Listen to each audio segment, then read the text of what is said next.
سب سے پہلے تو میرے خیال سے یہ حقیقت سامنے آنی چاہیے کہ اس خط میں اور اس دھمکی میں کتنی سچائی ہے۔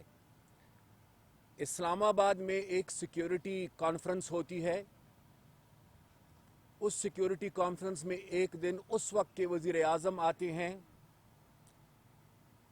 ان کی تقریر بھی ہم سنتے ہیں، اور اس کے اگلے دن اسی سیکیورٹی کانفرنس میں ہمارے آرم فورسز کے سربراہ آتے ہیں،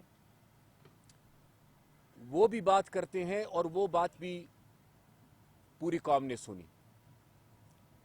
سب سے تو پہلے یہ طے ہونا ہے کہ آیا ان کے خلاف سازش کی گئی یا نہیں کی گئی، اور اس کی ضرور تحقیقات ہونی چاہیے تاکہ سچ سامنے آ سکے۔ دوسری گزارش میں یہ کرنا چاہوں گا کہ پہلے کا بیانیہ کہ نیا پاکستان دو نہیں ایک پاکستان، مدینہ کی ریاست، 1 کروڑ نوکریاں، 50 لاکھ گھر، وہ بیانیہ تو پٹ چکا۔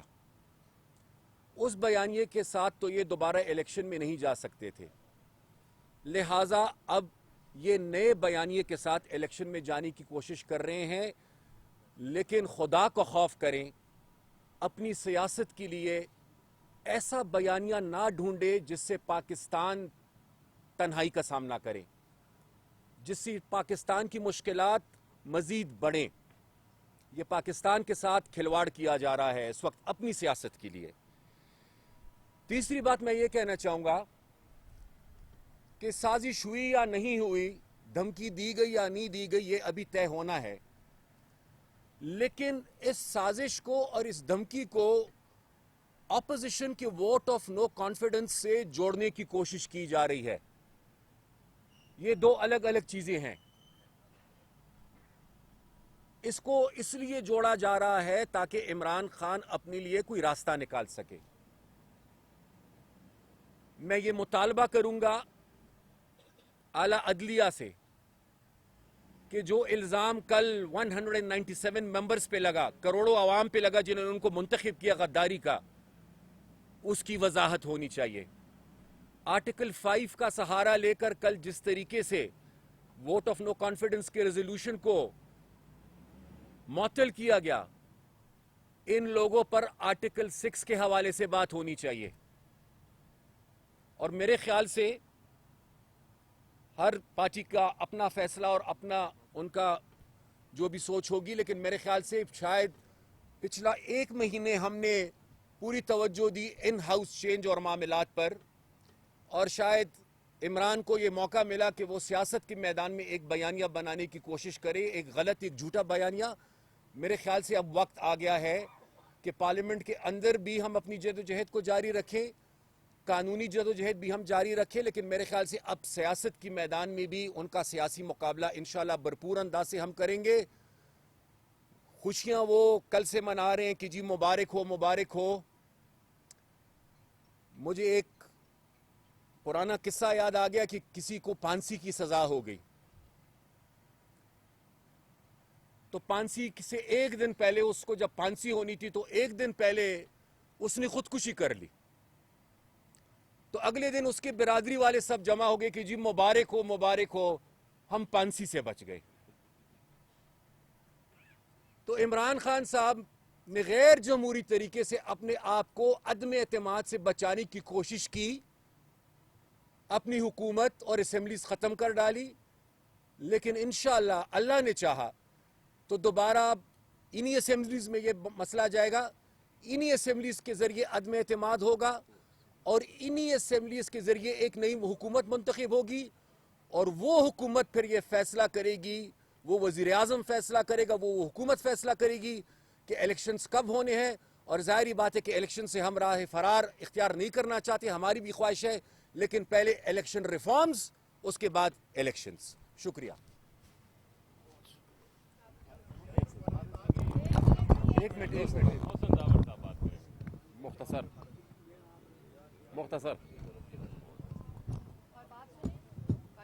جی، بسم اللہ الرحمن الرحیم۔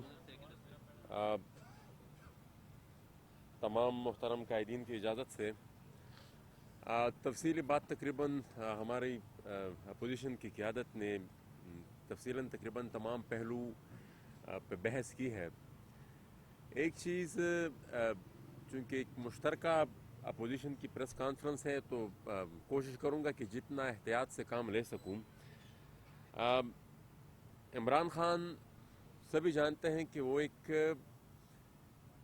جمہوریت کے خلاف ایک پروجیکٹ ہے جس کو لانچ کیا گیا تھا 2018 کے الیکشن سے پہلے, اور جس دن سے ان کو امپوز کیا گیا ہے پاکستان کے عوام کے اوپر, جس دن سے اس کو توپا گیا ہے, اسی دن سے جتنے بھی ہماری جمہوری ادارے ہیں, جتنا بھی ہمارا پولیٹیکل سپیس تھا, وہ انہوں نے ان لوگوں کے حوالے کیا جنہوں نے ان کو امپوز کیا تھا. اب ان سے تو پھر اس طرح کے ایکشنز کی ہی بندہ توقع کر سکتا ہے جس طرح کا خودکش حملہ ان نے کل پاکستان کے آئین کے اوپر کیا ہے, اور پھر جن افراد کے ذریعے کیا گیا ہے. ایک کا تو مینگل صاحب نے ذکر کیا کہ وہ صاحب 52,000 جعلی ووٹ لے کر یہاں پر براجمان ہیں اور 3.5 سال سے وہ اسٹے آرڈر پر ہے, اور وہ یہ اسٹے آرڈر میں اتنی فیسیلٹی, اتنا لمبا اسٹے آرڈر, یہ سب کو پتہ ہے کہ ہم جیسے سیاسی ورکرز کے لیے نہیں ہے, یہ انہی جیسے لوگوں کے لیے صرف یہاں پر میسر ہے جو پھر آگے جا کر اس طرح کے غیر آئینی اقدامات کرتے ہیں. تو کل جو کچھ بھی ہوا, اور پھر جس وفاقی وزیر صاحب نے اس سے پہلے یہ تمہید باندھی اس پورے عمل کے لیے, وہ بھی ہم اس پر, میں تو کم از کم ایز اے پولیٹیکل ورکر اس پہ کنونس ہوں کہ وہ خود سے کوئی اتنا بڑا فیصلہ لے نہیں سکتا, کیونکہ ان کے کانسیکوینسز بھی پھر ہونے ہیں. اگر جمہوری عمل ہو, آئین اور قانون کے مطابق فیصلے ہو, پھر ان سب پر بشمول وزیر اعظم سابق عمران خان, ان سب پر آرٹیکل 6 لاگو ہونا ہے. لیکن وہ کیا چیز ہے جو ان کو اتنا اس حد تک پش کر رہی ہے کہ وہ اتنے بڑے سٹیپ لے سکے؟ میرے خیال میں ان کا جو پولیٹیکل ٹریک ریکارڈ ہے, اس کو جب ہم دیکھتے ہیں تو ان میں خود اتنی ہمت نہیں ہے. باقی جو کچھ ہوا, میرے خیال میں تحقیقات وہ سازش کا نام دے رہے ہیں, ایک انتہائی معمولی اور انتہائی ناقص قسم کے اسکرپٹ کے اوپر ایک نیریٹو بنانے کی کوشش کر رہے ہیں کہ جیسا کوئی سازش ہوئی ہے. میرے خیال میں اگر تحقیقات ہو تو یہ بھی سامنے آئے گا کہ سازش ہی کے نتیجے میں وہ پاکستان کے حکمران بنے تھے. میں مزید زیادہ تفصیل میں نہیں جانا چاہتا, کیونکہ میں نہیں چاہتا کہ ایک مشترکہ اپوزیشن کا ایک پریس کانفرنس ہے اور اس میں خود سے ہی زیادہ آگے نکل جاؤں. لیکن یہ ایک ہمیں سیاسی قوتوں کو بھی ایک چیز مد نظر رکھنی ہوگی کہ جس نے جمہوریت پر شب خون مارا تھا اور عمران خان صاحب کو پاکستان کی عوام کے مینڈیٹ پر ڈاکہ ڈال کر امپوز کیا گیا تھا, جب تک ان کے ساتھ احتساب نہیں ہوگا تو یہ اس طرح کے ایکشن ریپلے ہوتے رہیں گے. بہت شکریہ.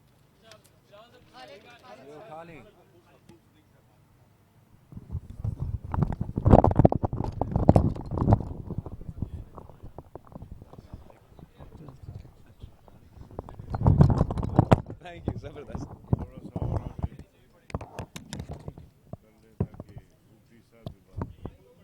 جی بہت بہت شکریہ.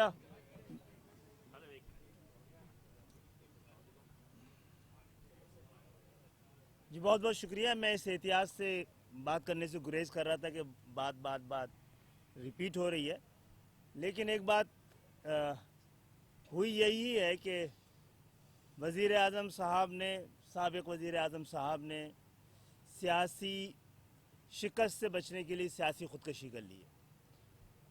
اور جہاں تک یہ بات ہے کہ ان کو اپنا نیا نیریٹو بنانے کے لیے, اور یہ بتا چکے ہیں کہ ان کے خلاف ایک عالمی سازش ہو رہی ہے. میں کئی دن پہلے بھی یہ مطالبہ کر چکا ہوں کہ وہ ایک عدالتی کمیشن بنائیں اور ثابت کریں کہ ان کے خلاف سازش ہو رہی ہے. میں تو ان کے ساتھ کھڑا ہو جاؤں گا. اگر ان کے خلاف